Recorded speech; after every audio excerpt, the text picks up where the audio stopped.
ভাইয়া এই নাও টাকা। কি ব্যাপার ঋতু, তুই আমাকে টাকা দিচ্ছিস? আমি দিছি। হ্যাঁ আমি দিছি, এই টাকা দিয়ে তুমি এখন এনজয় করো। হাই হাই গো, এগুলো আমি কি দেখতাছি? হ্যাঁ ভাবি, আজকে আমি ভাইয়াকে টাকা দিচ্ছি।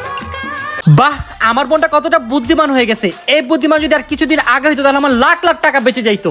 থাক বোন, তোর এই টাকা আমার লাগবে না, এটা দিয়ে তুই আর তোর ভাবি শপিং করে আয়।